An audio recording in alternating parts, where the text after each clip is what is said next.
There you are. Welcome to what? Zen Fits. Keeping dementia at bay. Zen Fits, where everything fits because you're at the center of the world. But if you're at the center of the world, what's the world? What's the world if you're at the... What would the world be like if you were at the center? Well, wherever you walked, you'd be at the center. But what would the world be? We believe, without question, that the world is out there. And when I move around, I go to different worlds. For instance, you're in a house now. I'm in a foyer. So see, this is a foyer. There's the front door, you see. This is a foyer. There's the back hall. It's a big house. And I can go into the living room over there, or the office over there, or the kitchen down there. And each one is a different room. And each one is like a different world. So I believe that these rooms are out there, that these worlds are. If you go to work, that's a world. If you go on a vacation, that's a world. That's a situation, you see. And when you're in that room, it's a viewpoint. In other words, I'm standing in the foyer right now, and the viewpoint of this room is this camera on a tripod. So everything I show you here is from the viewpoint of this camera. So it's like we do this all the time. If you do when you do video of anything, the viewpoint is from the camera. So wherever you go, you see, the world changes, but the viewpoint stays the same. Same way with the GPS navigator. It's a great metaphor. Because with the GPS navigator, wherever you move, you're at the center. The world moves around you. The viewpoints move around you. Wherever you go, it's a different viewpoint, but you're still at the center, you see. We just don't think that. We think in terms of the world being stable out there, and I move in the world. I'm really kind of like a ghost. The world is what's real. I'm not real. But when you look at it from a GPS navigator, you are the real, and the world is not real because the world's not stable. It's changing. It's moving. If you don't move, the GPS map doesn't move. Take one step and it moves. Go faster, it moves faster. So you're always at the center of the GPS map. But when you look, you can't find it. Look at the GPS map. How can you find the center on a GPS map? Wherever you look, you can't find it. It's like the hospital gown. You try to find that. There's a breeze. I can't find it. When I look, I can't find the back of the gown. I can't find the knower. I can't find the center. When I see the world as a viewpoint, the viewpoint can't see the viewpoint. That's the key to the whole puzzle, you see. You are a viewpoint, but you can't find it. We look for it out in the world because we think the world is stable. We think the world is out there. And it's fixed. And if I were to die, the world would still be there, right? All the world that I know right now would still be there just like it is if I were to drop out. So I came into the world. It already existed. I play around in the world for a few years. I move around. And then I disappear. But the world stays the same, we believe. The world is real. But I'm not. I come and go. Who am I? I'm a viewpoint. I'm a viewpoint. So how do we get out of this question, you see? Well, what we're going through, the world right now is going through a process. It's called the quantum age. See, before quantum, in the age of Newton and Descartes, the world was fixed objectively. Chairs existed like chairs. Chairs exist as chairs, you see. But if I take a hammer to it and crush it up, then it's a pile of wood. So a pile of wood exists.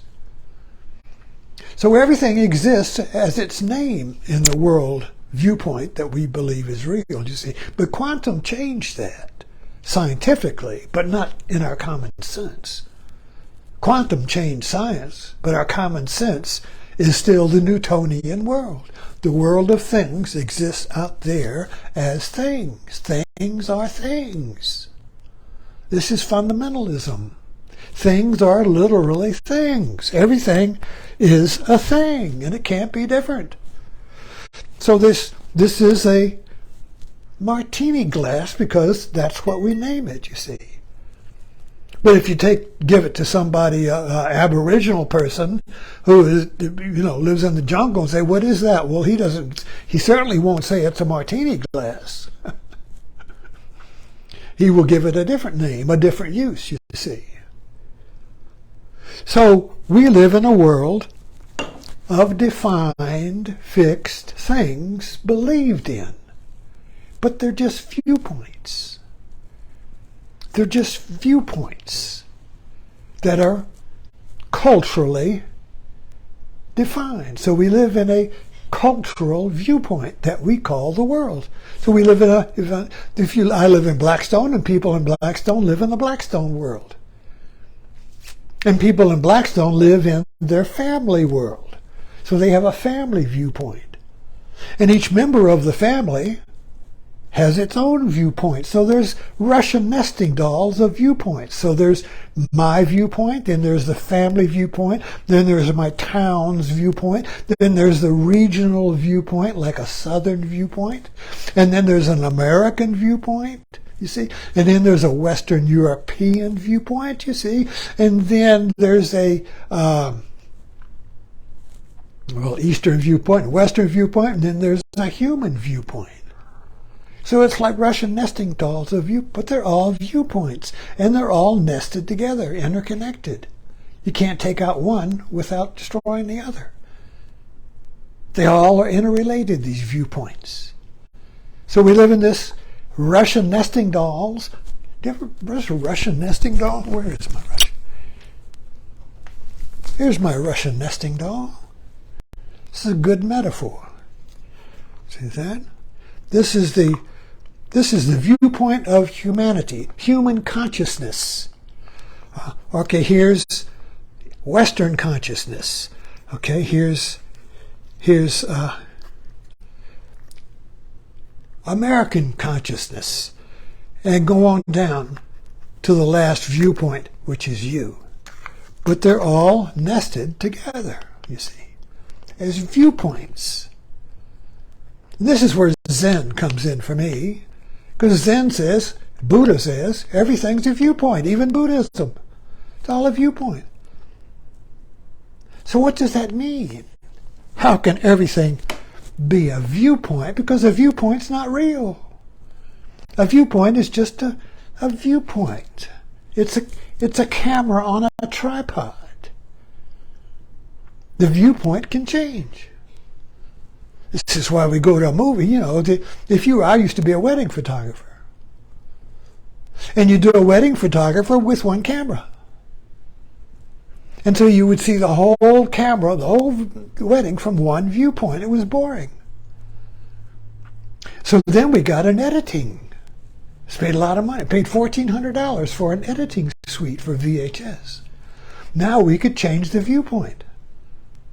And then we got two cameras. So now we started changing the two cameras. You have focus from this angle, then you got it from that angle. And you broke up the viewpoint. It was interesting. And if you watch TV today, commercials, anything, The viewpoint changes every 3 seconds. Boom, boom, boom. We don't. It's like a Picasso painting of viewpoints, but the viewer holds it all together, and we become interested in it because the viewpoint's changing. We can't watch anything with one viewpoint. Put a camera on a tripod and watch a wedding from that camera, from that viewpoint. People talking, blah, blah, blah, people eating. Can't stand it. Break it up. Break up the viewpoint. Why do we break up the viewpoint? Because the viewpoint broken up forces us to see all the viewpoints together as one. When you watch a movie, all of the viewpoints, the little shot close-ups, the changing camera, past time, everything is shut around the viewpoint. And that makes you this view. You are then the view that holds together all the viewpoints as one. So we create a whole world out of the fragmented viewpoints, you see. But we still believe fundamentally in our Newtonian common sense that there is no viewpoint, that the world is as we see it. That's not a viewpoint when you believe the world is real, as I perceive it. And we can't see the viewpoint. Now quantum came along and busted that Newtonian world apart and said everything's a viewpoint. Truth is subjective. Whatever the scientist is showing exists out there is subjective or dependent upon his experiment, the way he views it. So that's subjective, you see. So this is why the modern world is so fucked up, so to speak. It's because we're living in a contradiction right now. Scientifically, we know that reality, the world that I see, is a viewpoint. But common sense-wise, I believe my viewpoint is real. So now we get into the viewpoint of the right, the Trumps. That's the viewpoint of reality. It's a subjective viewpoint of truth. What Trump says is truth is not true from the liberal viewpoint. From the right's, from Trump's viewpoint, it's true. From the left, it's not true. We've got a fragment of truth, you see, which is a viewpoint. But the left is my viewpoint is the true world, and the right says my viewpoint is the true world. So now we got two worlds that are contradictory. No wonder we're neurotic. No wonder we're going crazy.